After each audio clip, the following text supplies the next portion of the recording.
Hello,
everyone, and welcome to Back Talk Teen.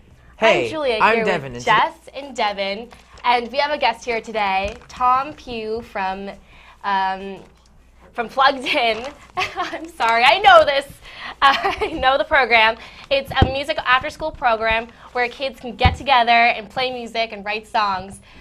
So, did you start Plugged In, and what is Plugged In your opinion? Well, about 8.5 years ago, my wife and I were sitting on the beach, and we had watched our daughters, who are at the time they were 12 or 13, talking about bands, and so-and-so can play the guitar. I've always wanted to be in a band, and we thought that wasn't a really good result to just have the thing fizzle out.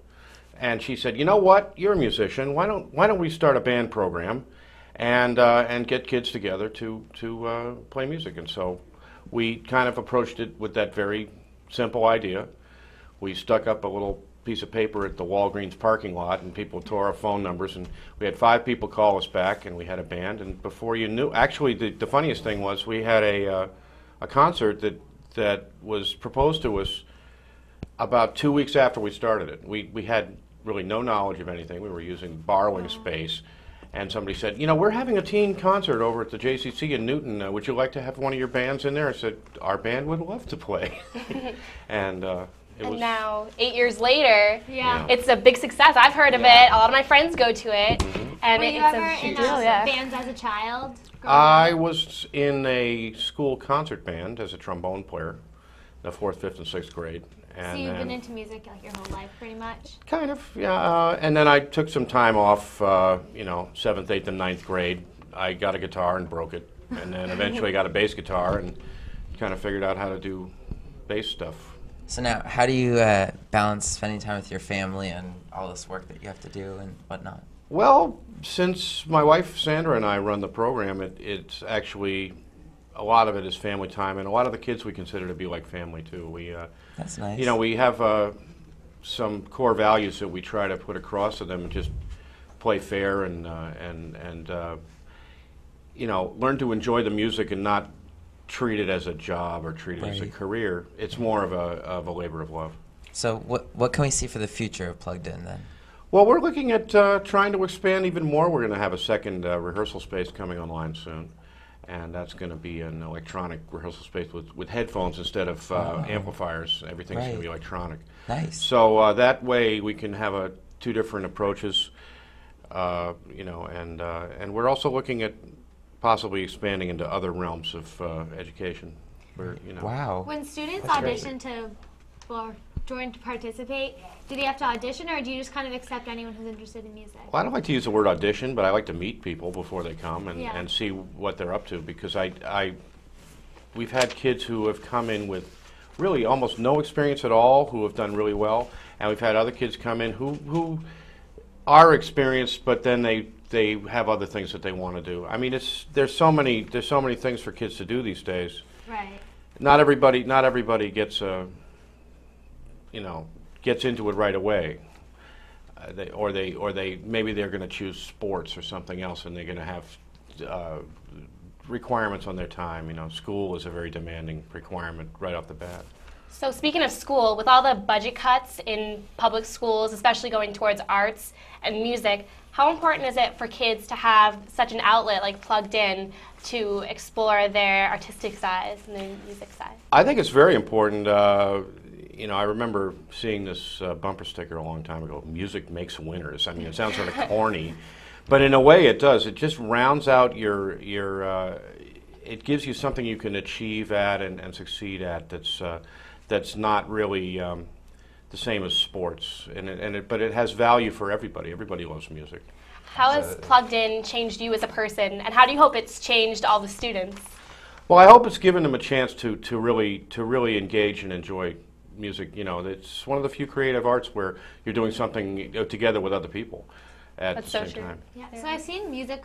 Plugged In has been involved with a lot of charity programs. Mm-hmm. Do you guys sponsor charities, or are they mostly music oriented? How do you choose what you do with those? Well, we have a meeting a couple of weeks into the term, and we asked the kids, okay, person from Plugged In, students at Plugged In, what do you think is an important cause to do a benefit concert for? And they have to talk to each other and pitch each other the ideas. So it gives them a chance to really think about something different than they would normally think about, and to own the decision. We don't just come in with a list that we think they should do. So maybe you could do something upcoming on Japan, the big. Yeah. Well, there's a Yeah. possibility there, yeah. And how can we get into contact with you guys if we want to sign up? Well, our website is www.pluggedinband.org. Mm-hmm. And we also have a Facebook page, which I believe is also called Plugged In Band. And so you can contact us there, and we'll take it from there. We just started a term. We have over 100 kids now, something like 27 or 28 bands. It's a liquid number because sometimes we get kids who call up, "Did you just start a term? Do you have a band program?" "Yes, we just started 2 or 3 weeks ago." "Okay," and we try and fit them in too, even though they weren't there at the beginning of the term. Right. Sometimes we're reformulating and readjusting bands as we go. That's great that you're so inclusive, and I love the overall idea of Plugged In. I think it's great. Well, thank you so much for talking with us, Tom. Well, thank you all. It's been awesome. I've heard so many great things about the program, so it's been nice to talk to you. Thank you. And now we're going into Devon's Dish after break. We'll be right back.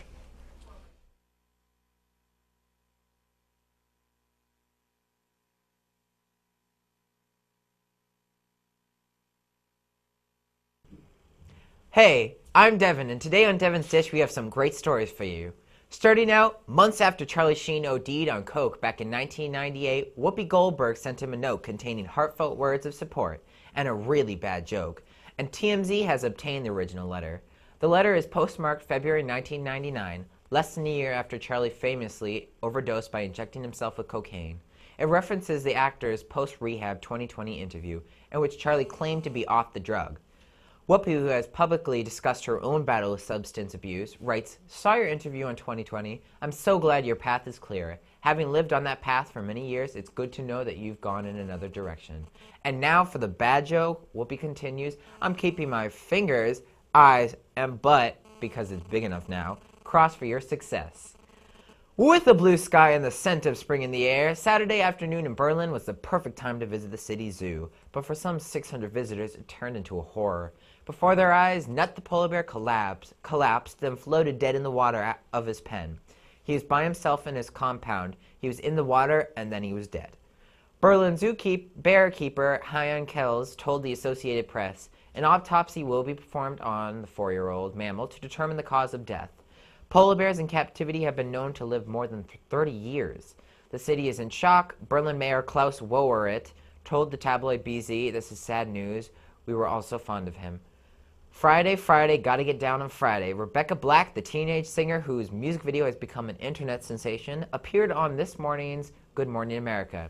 ABC's Andrea Canning initially said she thought the song was kind of catchy, but she proceeded to read The Worst of Black's Hate Mail and give the teen a singing test.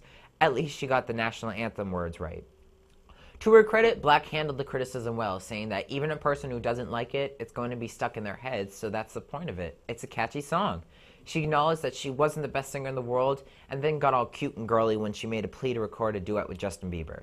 Just thinking of it gives me butterflies, she said. That would just make my life. Then, Diablo Cody, the writer of Jennifer's Body, wrote on her Twitter saying, I think anyone who tries anything ever deserves to be buffeted with insults and abuse. They put themselves out there, right? High five. I mean, seriously, people, do you think that Rebecca Black's song was good? Because I don't. I mean, it might be catchy and all, but her voice is terrible. So now, 2 weeks after a photo of Chris Brown naked hit the internet, the star is speaking out about the leaked shot. In an interview with KPWR's Big Boys Neighborhood radio show, the host probed the Look at Me Now singer about the explicit image. Brown told Big Boy it was an out-of-the-shower shot. It was like, hey, what's up? Adding the picture was definitely sent to a girl. Brown, who is currently promoting the upcoming release of his album, FAME, said that despite the racy nature of the photo, the situation wasn't as sexy as it might seem.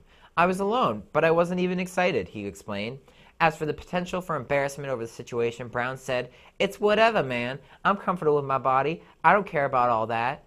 Thank you for this week's Devon's Dish. I'm Devon. See you next week.